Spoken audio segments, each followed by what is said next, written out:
Please welcome Hong Lee.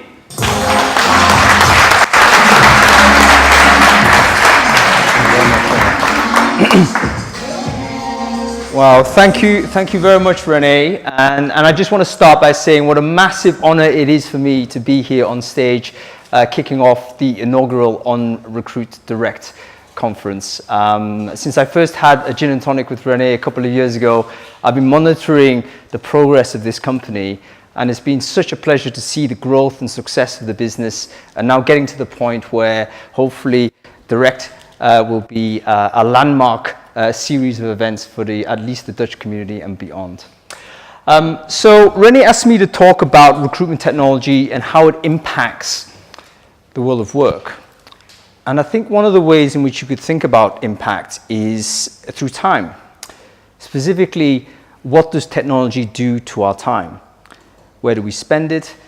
Do we spend it more here, less there? Technology's power and impact can probably be measured in this way. So we move on to actually the next slide. You'll be very pleased to know I've done some animations for you. This took me a lot of time. I don't know how to do a pipeline, so you've got bricks instead. But this is basically going to be a description of what recruiting is. So I just want to get a quick feel for who's in the room. Hands up people who've been a recruiter or are currently recruiting. Okay, majority, right? I've done the job, 10 years agent, 5 years in-house, before I launched WorkShape as a recruitment tech company, and now doing various things in recruitment communities. And the job actually is, in many respects, very simple. And it kind of looks like this. At the beginning, you do a lot of sourcing, right? You find the candidate. Can I discover the people we need to recruit? At the end, hopefully, throughout all our activities, we end up hiring somebody, right? That's our job. And in between, we do a lot of messaging, outreaching to the candidate. We do a lot of assessment of those candidates. And you know what? We do a lot of scheduling of those candidates also, organizing, checking, and all that type of stuff. Yeah, we smash it. So when your boss kind of tells you, hey, listen, he's not giving you a motivational speech. He's literally describing your workflow. This is what recruiters do. We smash recruitment. And I just want to kind of examine each of these phases, because when you look at the impact of recruitment technology, we're seeing it impact our time in each one of these particular phases. Example, sourcing. What is sourcing? It is basically going out probably onto the internet and finding candidates from the internet and bringing them back before we can go and make use of them. And sourcing is one of those places where most obviously we've seen some really interesting technologies emerge over the last 5 years or so. These products you see on the left pretend or propose, should I say, the ability to automate a lot of the work that we do. Right at the bottom, you see the logo for IBM Watson. And if you listen to any of the talks that people from IBM tell you, they have a product, apparently, that is the magic solution for sourcing. They've built an internal product using their AI and their data set, and apparently they can produce candidates ready to hire, ready to go for their recruitment team to go and message.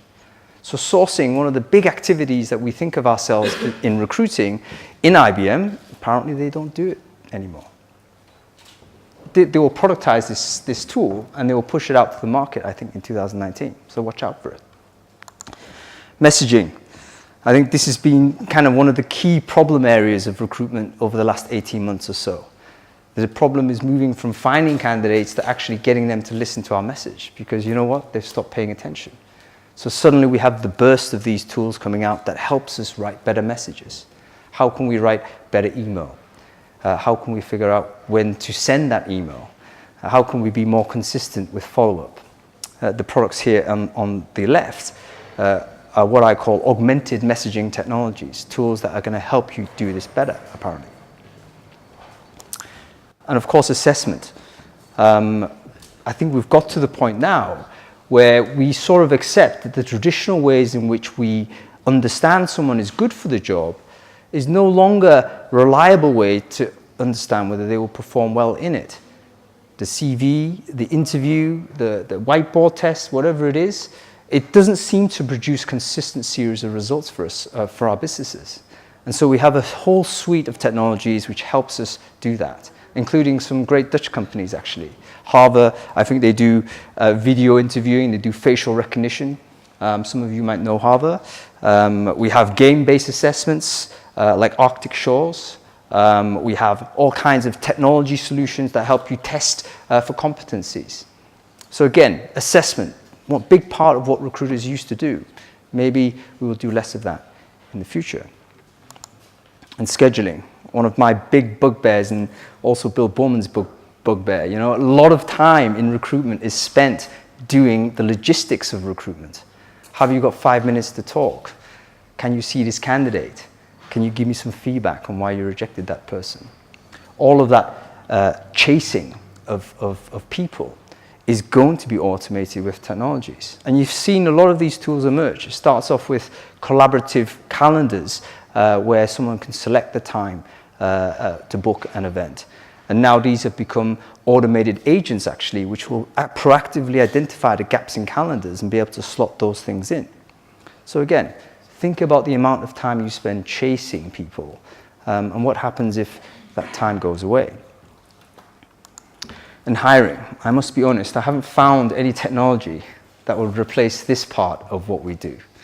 Maybe the idea of offering someone the job and finally persuading them to sign on the dotted line is something that human beings will always have to do. Maybe that will also come in future technology innovation. So maybe the future of us smashing it might end up looking a little bit more like this, where we have kind of a changing set of responsibilities and a changing amount of time devoted to these key activities. You look on the left, you see sourcing. Perhaps sourcing is going to be a smaller component of the work that we do than we might realize. Messaging, maybe we always need to have a human being to perhaps edit or manage the message going out. Assessment, perhaps that shrinks. Logistics of it maybe disappears entirely. And then we have hiring. Maybe we still own that. Question for you.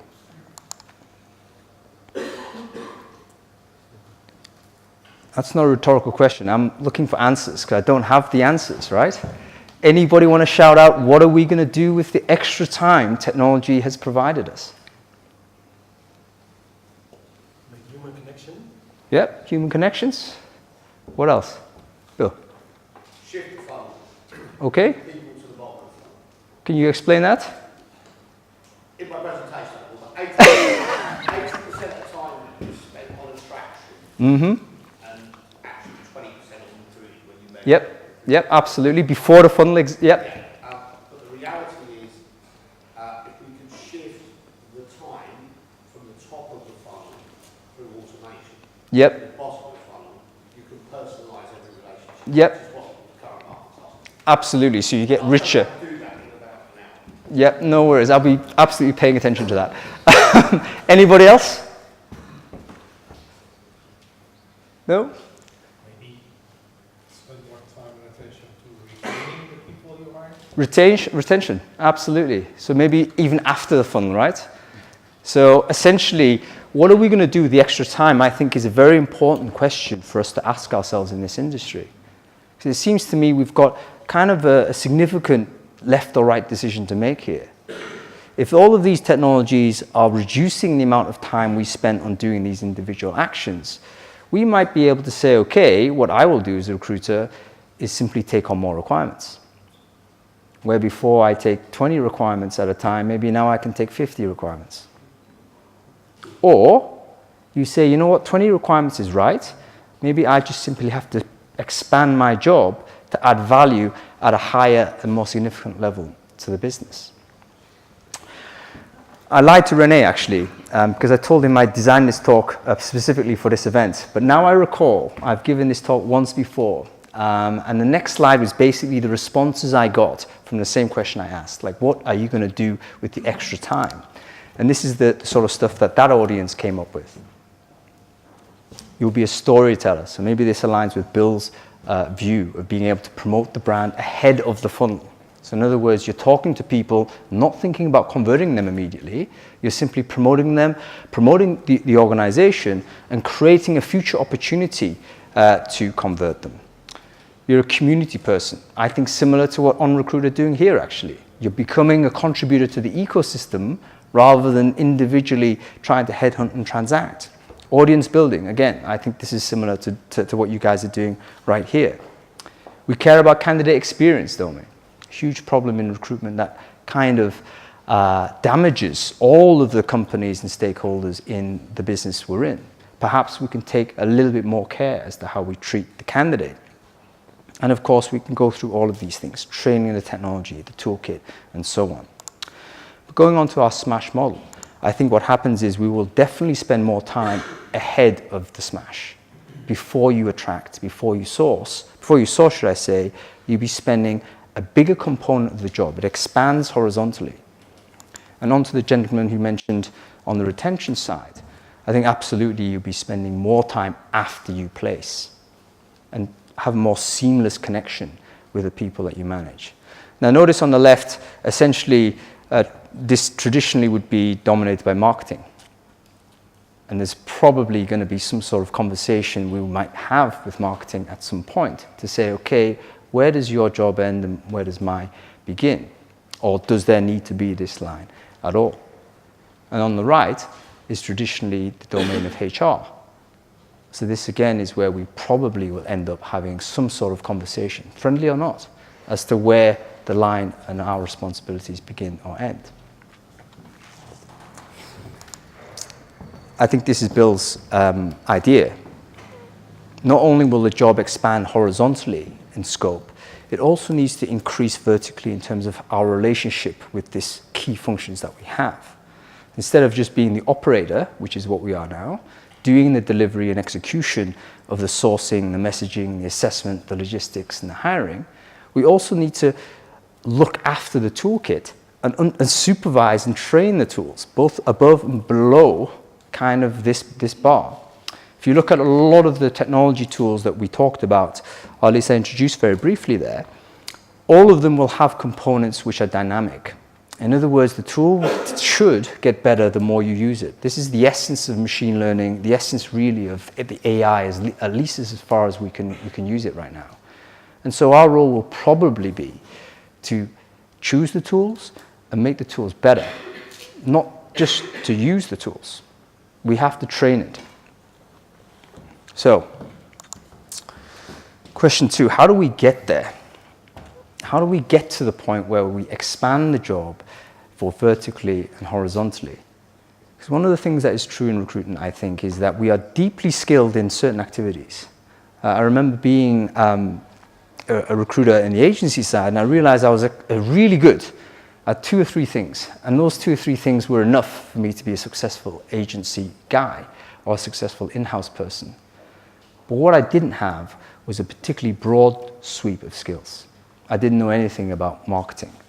I didn't know anything about data analytics. Didn't really know anything about things like ROI or P&L. I was very good at opening a sale and closing a sale. Very good at managing stakeholder relationships.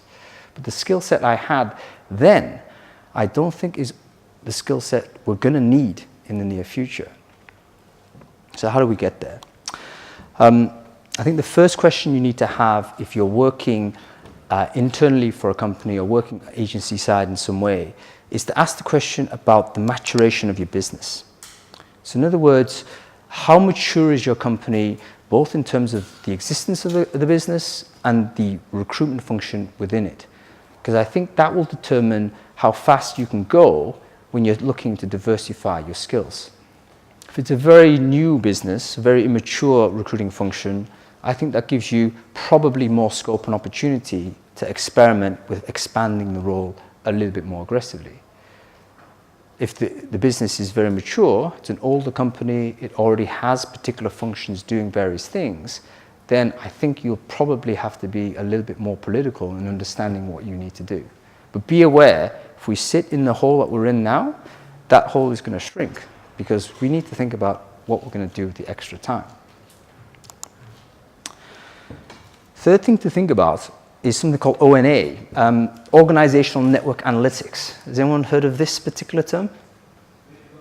Really interesting technology. I think it's under the radar in many respects, but I believe it could be one of the most decisive changes that we're going to see in organizations. Basically, it's a technology that tracks the social reality of the organization. So instead of looking at an organogram or an org chart to say that is an accurate representation of what my business looks like, it will track the metadata that goes on within a business. Who sends an email? How many people respond to that message? Who responds to that message? What actions occur on the back of that message going out? It's tracking essentially who the most significant influencers are within a particular business. And there's actually some really interesting tech going on doing this. Now, why the 3% is there is apparently 3% of any particular group of people are the most decisive people in the organization. And oftentimes they're not the people that formally have the job titles that you might expect, the CEO, CTO, whoever it is. It will be the person that has the ability to influence others within the organization. It could be the office manager. It could be a support person. It could be anybody within that company. That doesn't seem to necessarily correlate with job titles at all.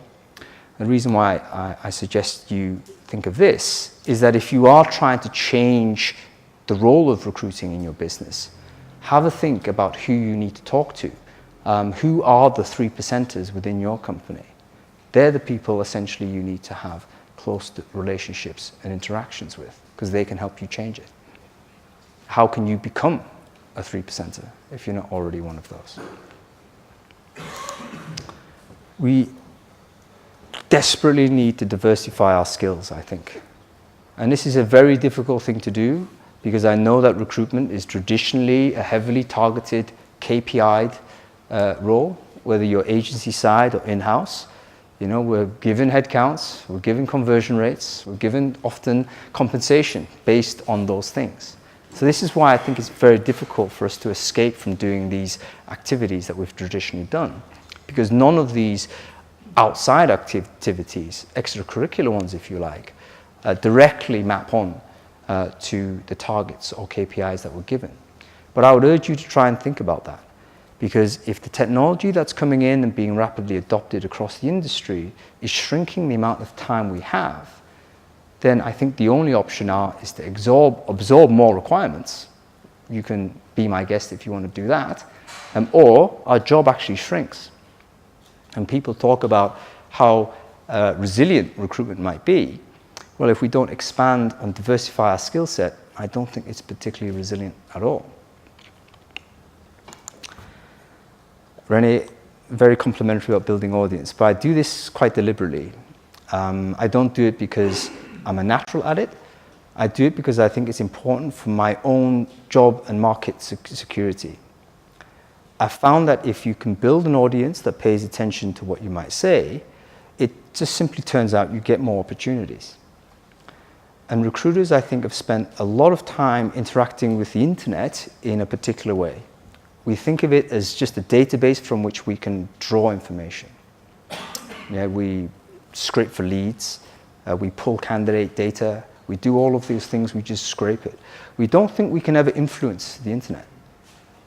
We don't think that we have a dynamic relationship with the online world. It is completely dynamic, and we have the ability to actually shape it in a way perhaps we don't utilize. This is one of the things we could definitely learn from marketing. We could definitely learn from people that seem to have an imprint on the web and on sort of our thought landscapes, really. So I would recommend recruiters, whether agency side or in-house, to really think about how you can build an audience that pays attention to what you say. You will almost certainly be a better recruiter because of that. And related to this is visibility, and visibility both inside and outside of your company. Oftentimes people say, you know what, Hung, I'm in a corporate role. We have the marketing person doing the evangelism. My role is very clearly to come and grind out these jobs and do that thing. Well, that's well and good. But there probably isn't anything in your job description that would prevent you to be more visible online. None of these things are going to be there because people instruct you. You have to take and embrace the idea of being more visible. And the reason why visibility is significant is because it's a very scalable way to do things. Recruitment has always been a one-to-one activity. You find someone, you message them, or you call them, it's one-to-one. Now think about the efficiency of one-to-one compared to one-to-many. It's much more scalable to speak to a group one-to-many than it is one-to-one. And you can achieve that. If you can achieve that, then actually you'll be able to take on more activities and more tasks than perhaps you ever realized before. So visibility is a critical part of the success of a future recruiter, particularly when we're talking about doing more activity before the funnel begins. We have to be comfortable with stepping out in front of the crowd. And so here are some kind of bullet points really to end the talk. I think automation is happening, but interestingly, it's happening where we spend most of the time. This is predominantly on things like scheduling and sourcing. We spend most time doing those two activities, and then followed very quickly by things like interviewing and assessments and messaging. All of those things is where automation is happening. Now, this actually, at the same time, is not related to demand. If some of you have read LinkedIn's, I think they came out with a report 2 months ago where they studied what are the most in-demand skills in HR and recruiting. Sourcing was the number one skill. So companies still demand for us to do this. But bear in mind, the sourcing activity, the idea of going into an inefficient system and pulling out information, is the most automatable activity that's out there. It's going to go. Have a think about that. So the role of recruiting really is to move up the value chain as we can. I've explained we try to do it by expanding the job and also making it bigger in vertical and horizontal scope. And finally, I would say it's important to build the audience so you can project the influence. The more people listen to what you have to say, the better you're going to be internally as a manager of relationships, and the stronger you're going to be as a recruiter. So that's the end of the talk. I thank you very much for your time, and I'm prepared to take some questions.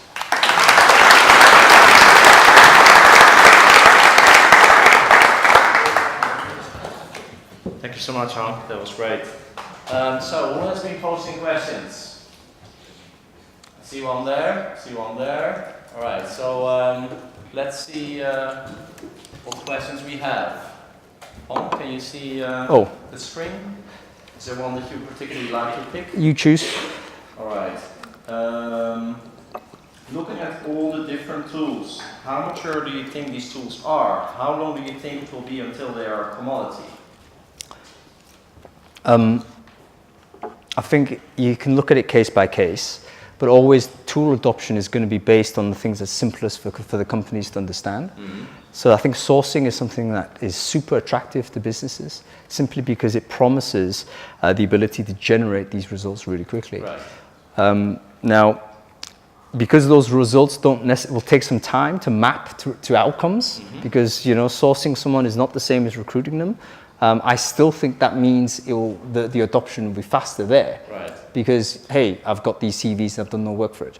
Mm-hmm. So sourcing tools, I think, is definitely number one. Number two, maybe 1.A, if you like, is scheduling. I think we all want to get rid of that. And we've already seen some really good tools that help us legitimately remove that from our work. And this could also obviously be automated by the suites we already use anyway, Google, Microsoft.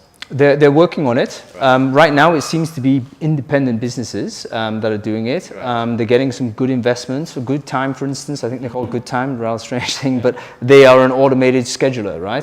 You simply agree, all the parties agree, your calendar is up to the bot. The bot will organize it. So, yeah, we'll do that. Right.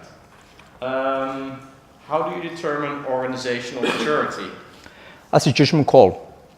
You can look for signs on this. But ultimately, you look at, is your company in a new category, for instance? If it is an innovative startup, it's clearly going to have a lot of dynamism internally. And that gives you the opportunity to be it gives you more ability to push in that circumstance, in my experience. Right. If it's a very old business, you already have fixed structures, for instance, and there's already someone saying, here, stay in this particular lane, then you know that's probably a mature business, and you have to change your strategy in that circumstance. Okay. Question I quite like. Do you think the current average recruiter is able to do these adapted tasks? And there's obviously a reason for asking that question, which is since the average recruiter is afraid of tech and pretty bad at marketing. I'm an optimist, Rene, and I'm also a firm believer that we're all more capable than we realize. We are multifaceted, multi-talented human beings with a lot of potential, and there's no reason to think the only thing you can ever do is pick up the phone and hard sell someone. Right. We can absolutely learn these skills. I think the first thing to do is to accept we can learn it, and then suddenly it will work. I don't think the entire community will succeed, right. but I think enough of us will, and we'll be able to evolve the industry as we go. Right. One practical question: where should we start if we look at Smash? Where should we?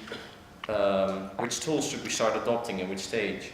Honestly, I think the scheduler, have a go at one of those. I had a good friend of mine, she's been chasing me for a telephone call for at least 2 weeks. I've been chasing her as well. Right. It's the most, she hates me now, I'm sure. I kind of hate her now as well. And it is because we simply can't get these diaries aligned. It needs to have something there that can just fix that problem. So I think that will disappear, that will create a huge amount of bandwidth for us. And that will actually probably bring us to a point where we ask the question, do we go to the boss and say, hey, give me more requirements? Right. Or do we go to the boss and say, hey, listen, why don't we work on this project? One more question. What platforms do you like yourself to build audience and influence? And obviously with your recruiting brain food, what platform are you using? Actually, a Dutch company. It's a company in Utrecht called Review. So it's a really good newsletter product. But I don't think it's decisive. I don't think the platforms or any of the tools are ever decisive. It's all about, do you understand why you're doing it? And the tooling is kind of, usually a marginal decision. There's a lot of good products out there. Right. Well, unfortunately, we've run out of time, but as promised, we're going to ask all these questions again, put them on video, send it out to all of you, so you will get an answer to your questions. Can I get one more round of applause for Hans? Thank you very much. Thank you very much.